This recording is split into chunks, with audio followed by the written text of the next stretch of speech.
Most real estate agents just crash and burn. They basically do no transactions at all, and so they are licensed, but they are not professionals. And I want differently for you. If you're watching this channel, I want you to succeed. And so on this video, I want to talk about what do you need to do to succeed as a real estate agent, whether you're new, whether you've been in the game for a while and you're just struggling.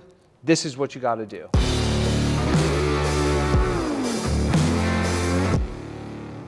And how's it going, friends? My name is Jesse Lynch. I run multiple real estate teams around the United States. And on this channel and in general, I'm really only interested in working with people who want to do real estate a little bit differently, want to do things on their own terms. So if that's you, come hang out for a while, hit the subscribe button, click the bell to get notified so you can see when these videos come out. And if you're interested in working with me directly, whether that's on my team, in an expansion team, or just joining Real Broker, go to my website, jesselynch.co. There's a bunch of information on there about sort of the different ways that we could work together, and I look forward to it. I've already had quite a few people reach out to me from this channel, and that's pretty dang exciting. So I wanna dive in. What are the traits? What are the habits? What are the things, the activities that you've gotta do to crush it, to make it, not even just crush it, to just make it in real estate? And hopefully you do everything exceptional. Hopefully you really knock it out of the park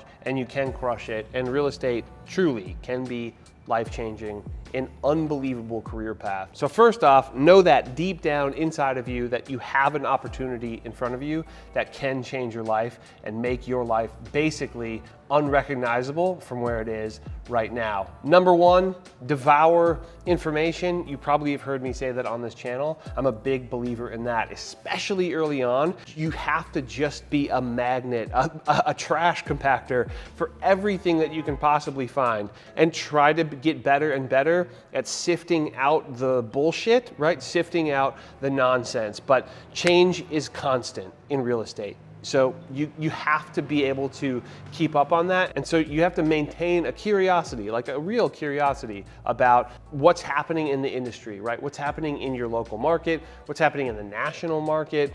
People are gonna ask you questions if you're doing it well. People are gonna ask you questions that if you're not digging into these things, you will totally get caught with your pants down, and you'll basically, people know that you don't really have that good of a grasp on this. So it's just very important to never stop learning. There's a sign back there that is not on. It says never retire. I don't mean never quit your job, right? I don't mean never stop working. I mean never stop learning, never stop growing, never stop getting better. Second thing on the list is to sharpen your communication skills. You will be communicating on video, communicating in person, face-to-face, communicating in a virtual conversation like a Zoom call or a Zoom mastermind, sort of Zoom group chat. You'll be communicating on the phone a lot, by the way. And all of this stuff, interpersonal conversation, it takes reps.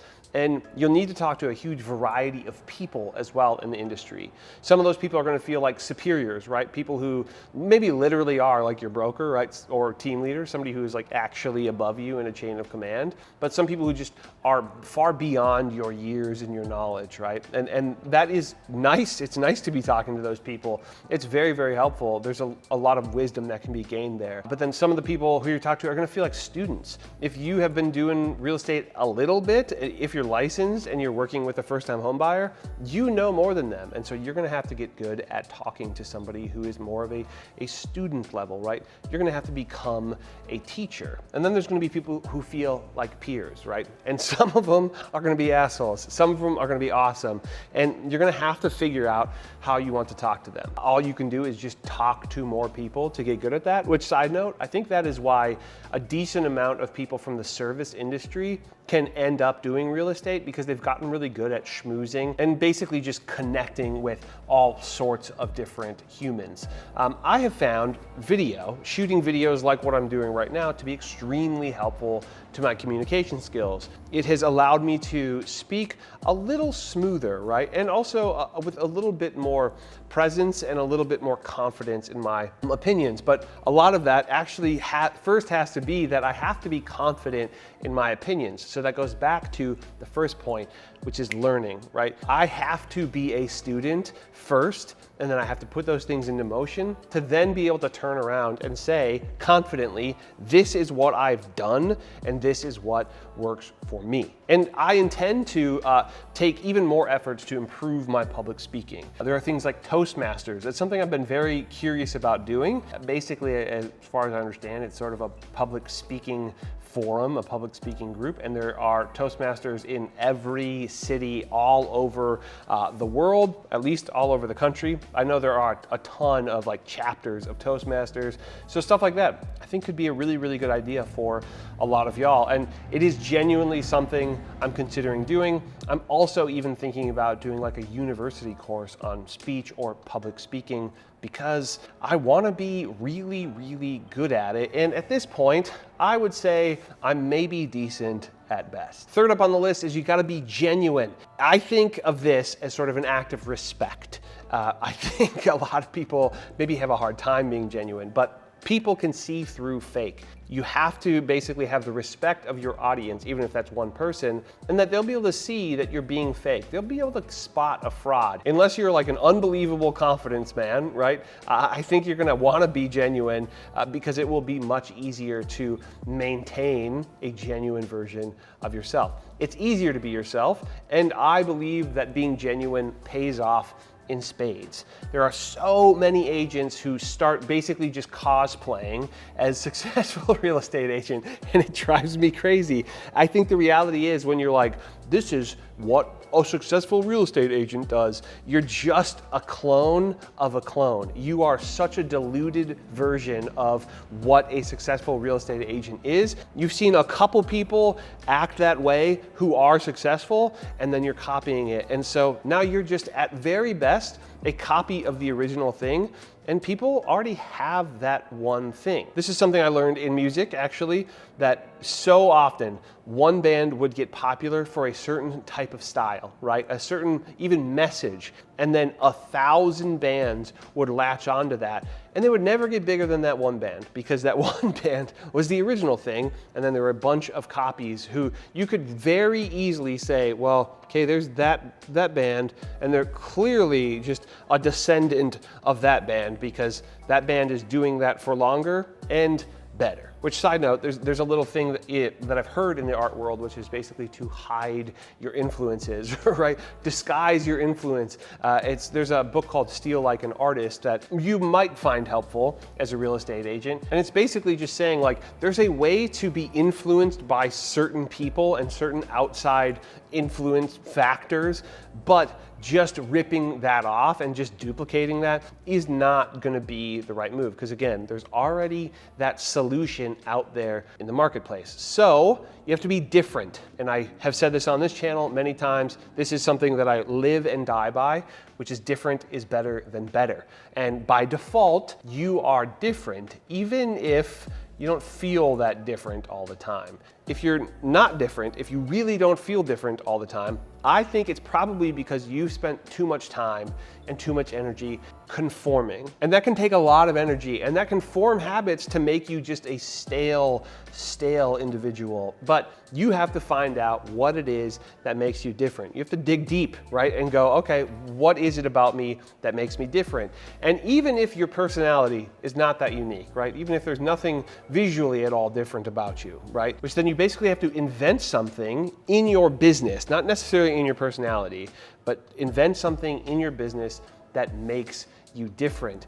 Invent a way to stand out. Which brings me quite nicely, actually, into my fourth point, which is that you need to know your brand and you need to know your avatar. On this channel, I have a video about creating your client avatar. This is something that I believe in, like in my heart of hearts. It's something that I am very, very passionate about, and it's something that I talk about a ton on this channel. You need to know who you're talking to. And if you're talking to everybody, if the goal is like, hey, I'll talk to anybody with a pulse, well, then you're talking to nobody. And there's one hurdle that so many people have like a very difficult time getting over, and it just doesn't make sense to so many people, but limiting your audience boosts your focus, and boosting your focus increases your business. Think of it like starting a fire with a magnifying glass. This is a weird metaphor, but I think it's pretty good. You know, like as a kid, you would sort of like maybe burn ants, I don't know, maybe burn leaves with a magnifying glass. A hot day, the sun's coming down, you have a magnifying glass. If you put it too far away from whatever you're trying to burn or make smoke or whatever, then the beam is too wide. It's not even really a beam, it's kind of just an orb of light that kind of comes down on the thing. But then you focus it in to where the beam becomes the tiniest point it possibly can, and that takes all that energy, right, the sun, and it beams it into the tiniest point, and that is what creates the fire. And the fire, in this metaphor, is the energy. The fire is the clients that are coming to you. The fire is the momentum. If you go wide with that, you will never see the return of the effort, right? You would be sitting there all day and there won't be enough energy put on to the one spot to create a catalyst, which is basically just momentum, which I'm a huge believer in momentum in real estate. The second you have a client, you gotta be telling everybody that you have a client. You gotta be telling everybody that you're out there doing real estate. And in my opinion, the best way to tell everybody you're doing it is social media. It's an online presence of some sort. I'm a really big believer in the idea of personality marketing. It's something I talk about on this channel quite a bit. By putting yourself out there, what you're doing is you're just basically broadcasting your personality, right? Maybe your skills, maybe the things that you're good at, and maybe your unique value proposition, right? You're putting all that stuff out there, but really you're putting your personality out there. And some level of people, some level of viewer or audience will go, I like this person, right? I want to work with this person because they are like me, which, by the way, one of my favorite ideas in branding and in marketing is that the goal of a brand is not to show people why they should like you. It's to show people why they are like you. The reality is a lot of people see what makes them different as their weakness, but their weakness is what makes them interesting. I wish I could remember what this was, but I was watching something about branding. It might have been on The Future, which is a really, really good channel, by the way, about branding and marketing. It's Futur. It's on YouTube. It's sick. The dude's been doing it for a really, really long time. But in this thing, he's talking about comic books and like superheroes. And he says all of these superheroes are only interesting. Maybe their powers is somewhat interesting, but they're only really compelling and people really only latch onto them because of their weakness. If they were truly unbeatable, right? If they had no flaws, no vulnerability at all, nobody ever would identify with them, and nobody would pay attention to what they were up to because it'd be like, well, are they gonna win again? I'm sure they're gonna win again. I'm sure they're gonna have no struggle at all because they win every time. And most people don't win every time. Most people are more like you in that, right? So if you're out there struggling at all in this, then the reality is more people are probably gonna identify with you as somebody who's trying really, really hard and maybe having a hard time with it. So just don't be afraid to do that, which actually brings me to my sixth point, which is that you have to be immune to the effects of failure.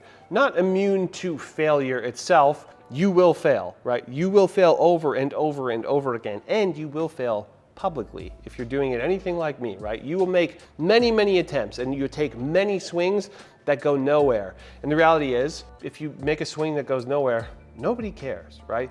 And if anybody does care, fuck them. I'm not kidding when I say that. That is a refrain that I say. Anytime there's like a negative comment or anything, I just go, fuck them. And I just move on. Getting good at shedding that, right? And getting good at just putting something out there and not thinking, are people gonna hate this? What are people gonna think of this? Put it out there. If people don't love it, well, then okay, just react and don't do it again. But the haters, just who cares? It's just noise. If you're anybody who's doing anything of note, anything publicly, anybody who's going to get anywhere will have some kind of hater, and fuck them. There's a really interesting study about grit. Maybe you've heard, I think I heard it on like Radiolab or like This American Life like several years ago, maybe a decade ago. But a University of Pennsylvania psychology professor and a MacArthur fellow, which whatever that means, that's not really my world. I'm not really much into that whole space. But they published a paper on the topic of grit in 2007.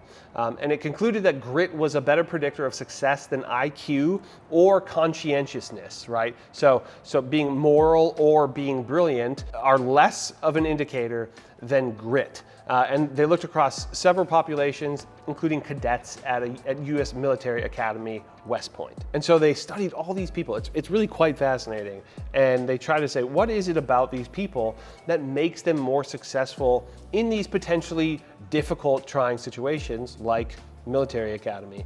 And grit is the thing that they boiled it down to. There's certainly more nuance to that, right? It's not like just have grit and you will be successful, but there are people who are brilliant and conscientious who lack grit, who have a really hard time getting over boundaries, right? I think there probably is a way to be too smart for your own good or too analytical for your own good, right? Being brilliant might actually make you too analytical, and it might actually freeze you up, and you might have a very difficult time making decisions that are really, really close, right? I think there was an Obama thing that he said, if it's 51% or more, he's gonna go with that and he's gonna figure it out. If he's 51% confident in a decision, he's gonna make that decision. Not to get political, but I think that's a very interesting way of thinking about things. I used to say get 65% the way there and then figure the rest out on the way. I'm not mad at 51% though either. Point number 7 is dial in your schedule and get really good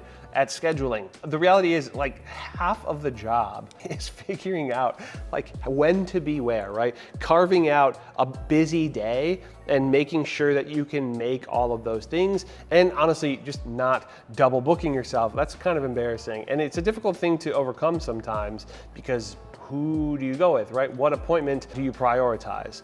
Real estate at its core, the schedule is just pure chaos, right? So try very much to create some order in your schedule. If you have no clients at all, the schedule is basically getting clients, right? Which I'll talk about in a second. If you do have clients and you're active, you have to make sure that you still schedule time to get clients. And I actually think probably the best real estate agents are one of two types of people. One is either workaholic, which is probably a little bit where I stand, which is basically like, I like to be busy, right? I like to have my hands full and just maybe feel like, oh, okay, it's gonna be a little bit difficult to get this done on time. I find that to be a very satisfying place to exist in day to day. And it also blocks out a bunch of noise. There's a little bit of a flow state that can be created by just being super, super busy that I really, really enjoy. Or they're incredible at time management, right? So the people who are not workaholics are actually really, really diligent about time management, and they show up, they do the stuff that they have to do. There's very, very little wasted time, and then that way they don't have to be workaholics. And maybe somewhere in the middle it would be a pretty good thing to be, and most people probably fall more somewhere in the middle. As far as scheduling goes, factor in flexibility, right? Factor in longer drives than expected. That's a huge one. And even maybe prep clients to say, hey, I'm pretty busy as a real estate agent. If you ever show up 5 to 10 minutes late, that's okay, right? Just know that I'm not gonna be sweating it. You don't have to be speeding to get to this showing because you're 5 to 10 minutes late. I will already forgive you ahead of time. And there might be times where I show up 5 minutes late. And I hope that you will find, the same grace for me. I've really had those conversations with people.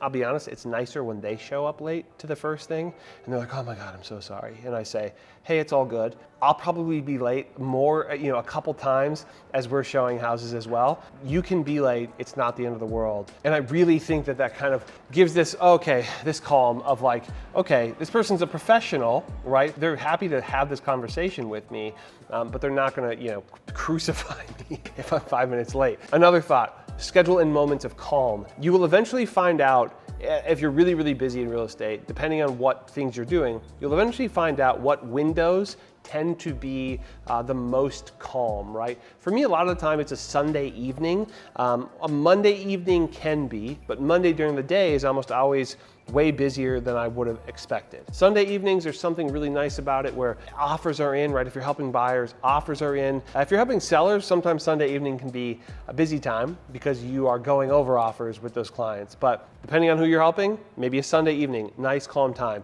And you have to just take advantage of that, right? Not necessarily schedule in those moments of calm, but you have to recognize them as, okay, this is a lull in the action, and I have to just find time to recharge.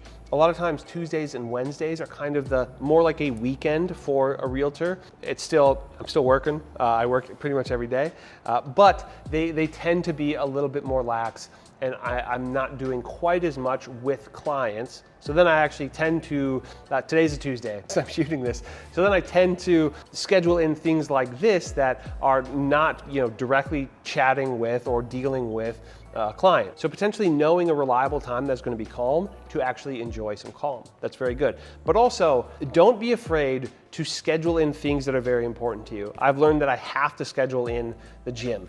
Paul works for me, you've probably seen him on the channel. We go to the gym pretty much every day, Monday through Friday, sometimes 4 days a week instead of 5. And then I also sometimes go on the weekend. But I have to make sure that I'm not scheduling too many things between probably like 9 a.m. and noon. I don't go for 3 hours, but the whole process can pretty easily take an hour and a half to 2 hours with driving there, parking, changing, workout, shower, changing, leaving. That can pretty easily take 2 hours. And I've gotten very good at saying that's what that time is for. Unless it's truly a chaos day, sometimes I don't get to do it. But on the whole, I'm very good about it. And I just think of it as I have an appointment at that time, right? Or I'm booked. That's probably my favorite way to say it. If somebody's like, can we do 10 a.m. on Tuesday? I go, I'm actually booked until noon. Would noon work? And then literally everybody can do it, right? Every now and then they can't,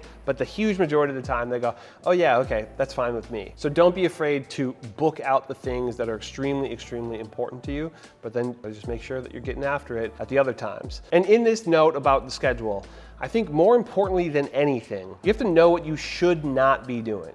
Right? So you have to understand the quantitative value of your time, whatever that is, and sometimes that takes time to figure out. And then just don't be doing the tasks that somebody can do faster, better, and cheaper than you. You're wasting your time, you're wasting your money. Which actually brings me to point 8, which I think it's very, very important to figure out early on how to leverage people. And sometimes this could be leveraging tech too. There are certain technical platforms that will really save you a ton of time. Calendly comes to mind. It's basically just a calendar app that I think is very, very easy to work with, and it has saved me a lot of back and forths that are kind of frustrating. Other really, really simple systems that can save a lot of time would be like templates for emails. Once you've written a really good email connecting a client with a lender, save that as a template. Make sure you like red out or draw lines or something where people's names are so you're not connecting somebody with like the wrong name. That's really embarrassing. I know from experience, I've done it one time, never again. And right now I probably have about like 7 templates that I have saved in my email that I use super, super often, and it saves me really over the course of a week, it does save me a lot of time. I hate the feeling of like thinking of like, what am I gonna say here? What should I say? It's just like, it doesn't matter. They have not gotten that email before. Just say the same thing, the stuff that the lender needs to know, right? If it's an offer submission email, what are the things that you're gonna have to include every single time? Leverage those systems, but also leverage people, like I said earlier. Basically, here are the people that I think you should probably consider scheduling. The first one is a transaction coordinator. I think that's the biggest and the easiest point of leverage in a real estate situation, in a real estate career. There are a bunch of them available. If you need a good one in Minnesota, reach out to me. I will connect you with them. They're amazing. By the way, they also write offers, which is huge and also saves a ton of time. A video editor would be a great person to leverage. I have video editors who I cherish. They mean so much to me. They're so, so valuable to me. And I'm not just saying that so my video editor will hear this. Hey. Also, you could consider a video researcher. Sometimes the hardest part about a video is like, what am I going to say? What is this video going to be about? Or you have a really good idea and you're like, cool, that's going to take me like 10 hours to research that video because it's so complicated. Having somebody who that's what they're doing for you, they're going to get really good and they're going to create little systems and workflows for themselves that's going to make them better, and you don't have to, and that's really cool. Other people, a graphic designer, right? Maybe you can have somebody who can do a few of these things. That could be really, really great. But social media, there are certain times where graphics come in really, really handy. Or you can have an assistant who could potentially do a lot of these things, right? Or an assistant who does totally other things, right? But assistant, just being able to have somebody who can like be another version of yourself at times can be really, really huge. And a showing agent. And be careful about what order you are bringing these people on. If you're interested in that, if you are trying to expand and want to talk about who you should leverage first, I would love to chat. I'm like weirdly passionate about this stuff, and I've made mistakes along the way in sort of leveraging the wrong people at the wrong points, or maybe even the right people at the wrong point. And yeah, it has bit me in the butt. Point number 9 that I think is pretty obvious, but I don't know, for some reason, it's not always that obvious to people, which is go get clients. They are out there, you have to go get them. This is the job. This is the job before the job, and I've said that on this channel. The job of helping somebody with real estate does not exist without the job of finding somebody to help in real estate, right? In real estate, there's kind of the idea of you eat what you kill, right? I think that's a weird way to say it, if I'm being honest. There is some real truth to it. That's how real estate works. If you aren't out there hunting, right, then you will not find people to work with. They don't come to you. People think they're gonna get licensed and they're gonna tell one person, they're gonna tell their mom and be like, yeah, I'm licensed. And then just the clients are gonna come rolling in. That's not how it works. That is not ever how it works. So stay on it, don't slow down, okay? Do not ever stop that part of it, okay? If you're too busy to do that, you need to leverage another activity so you can keep doing that one. Being too busy is a good problem to have, but it is a problem nonetheless. A lot of people have sort of like a yo-yo effect, right? Where they're busy, they are working with a client or two, those 2 clients close, and then the next month or 2 months are literally nothing because they spent all the time helping those clients and didn't spend any time trying to get new clients. The focus of getting new clients all the time has to be never ending. It has to be a constant in the job. And I think you can be creative, right? You can try multiple varieties of lead generation, if you will, different methods and all that. Social media, you could cold call, you could door knock, you could do mailers, right? But I believe find the stuff that you really like doing that will work, that you're not delirious about, like playing video games. Probably not I'm sure there's one person out there who plays video games who gets clients that way, but that's not gonna be a reliable way for most people. So do the thing that will work, that is proven or that you can prove, and make sure to continue doing that. And then kind of on the same idea, hang in there, right? This just takes time. It takes so much grinding through and sort of moments where you feel like you don't know if you're really cut out for it, right? There's gonna be times where you're making videos and you're gonna wonder, am I doing this for a reason, or am I just making videos? Actually, I had a Zoom call with a dude at Real Broker the other day. I guess it was really a phone call. We were on Zoom, but we didn't have video on because we were both driving. We were talking about his sort of situation. He has a YouTube channel. It's gotten some momentum, but very little, and he's done it for a very long time. And we talked about a couple little tweaks to make, and I genuinely believe he's gonna make a couple tiny tweaks to what he's doing,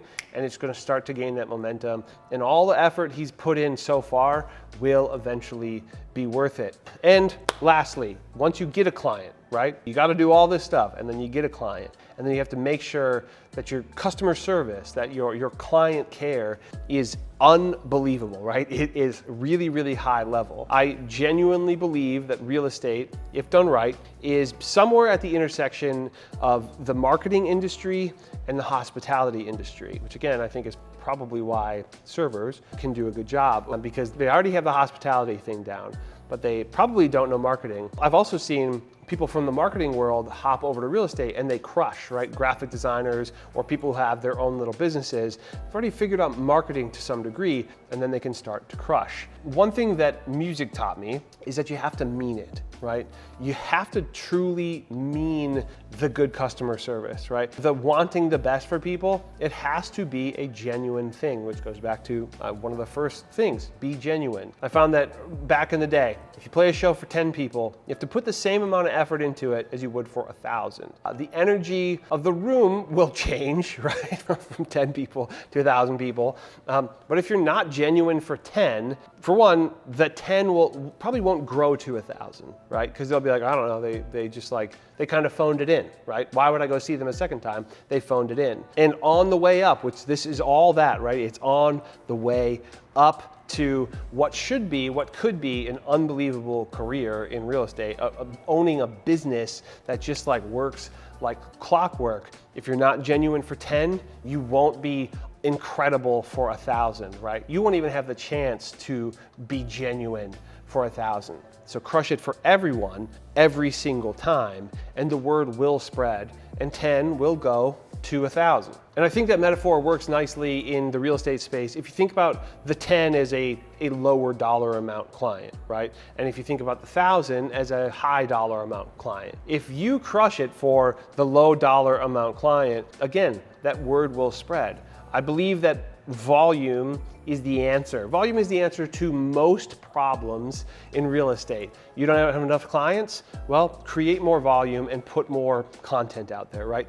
Be more omnipresent, be in front of more people. Your client is having a hard time finding the right house? Show them more houses. Some people just have a harder time arriving at, the right home or making a decision, but almost always, maybe there's a few exceptions, but almost always showing them more options and basically showing them, illuminating why a particular house is good or is special or is unique, that will get them to the answer you're looking for. Don't get hung up on getting high commission clients, right, or high dollar clients. I think there's actually probably some kind of sweet spot where more transactions at like medium volume, I bet you can probably make more than if you're only targeting high volume clients, but maybe not. I'm sure there are plenty of luxury agents out there who are like, I beg to differ. Volume is the answer. Helping more clients is the answer, and it will lead to more volume. And one last little trick. If you think about the goal based on how many people you help, right? How many people you help get to some kind of finish line, right? Well, some kind of goal that they have set for them. Even if it's something that you're not going to help them with, but if you're like, well, I could be helpful to that person. I genuinely believe that if your goal is based on helping people and helping more people, then your actual real estate volume will go up dramatically because you will be a more helpful resource to many people, and they will think of you when somebody actually needs what you have to offer. So, what do you think? Think you can do it? Go do it.